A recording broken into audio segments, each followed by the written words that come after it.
urur siyaasadeedka wadani ayaa xaflad soo dhaweyn u sameeyay xalay musharax Axmed Afyare oo ka mid noqon doona musharaxiinta uga qayb galaysa tartanka doorashada dawladaha hoose ee degmada Burco. xafladan soo dhaweynta ayaa waxa hadallo kala duwan ka jeeday mas'uuliyiinta ururka wadani iyo madax dhaqameedka beesha uu ka soo jeedo musharaxu, waxaana ka mid ah hadalladoodii.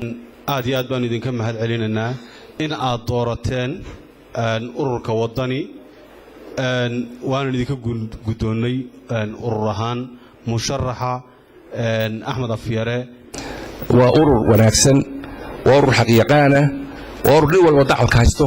waa urur loo sameeyahay beesha soo biirteena waxaan qabaa inay awood badan siinayso. waxaanu halka xafladeenan caawa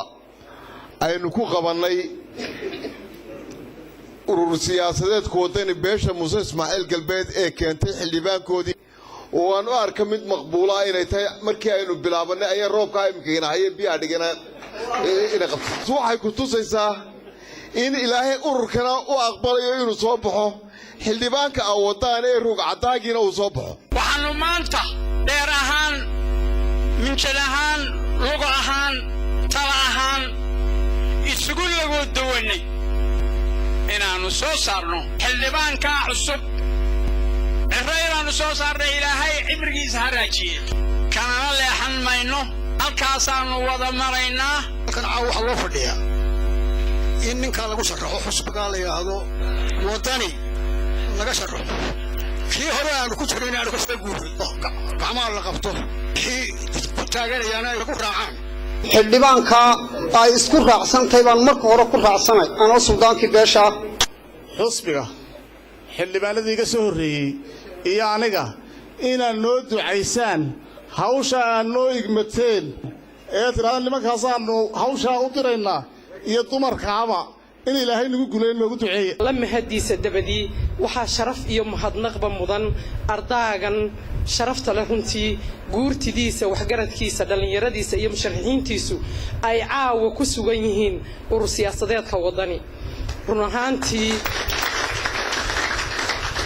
ahaantii qofka bini'aadankii haddii ay roob meel ka curto dadku wuu wada yaaca oo waa lagu guuraa hase yeeshee waxa sahan loo dirtaa marka la ogaado kuwii guuray waxa ay la kulmeen sahan baa ka daba taga waxaan aad iyo aad ugu faraxsanahay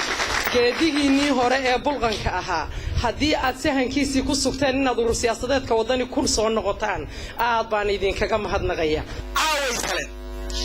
عاوي سلام marka waxa leeyahay hambalyo waxa leeyahay beelaha caanka ee lagu yaqaan fikradooda iyo maskaxdooda inay ku meel maraan horena wax ugu soo qabsaday waxana ugu meel mareen ayaa ka mid yihiin annagoo haddaanu nahay hawlwadeenka ama haddaanaga ku hadlaya gudoomiyaha gobolka Togdheer ee xisbiga urur siyaasadeedka wadani waan idin soo dhaweynaa qalbi furan ku soo dhawaada أهول فرنك سود وهذا وهو نقص سود وهذا كيس أحمد دجالة هون كيبل تي في برعو.